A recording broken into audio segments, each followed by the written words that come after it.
Εν Ιορδάνη βαπτιζομένου σου, Κύριε, ή της Τριάδος εφανερώθη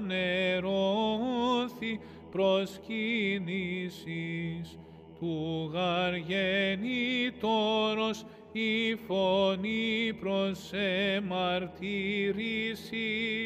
αγαπητόν σε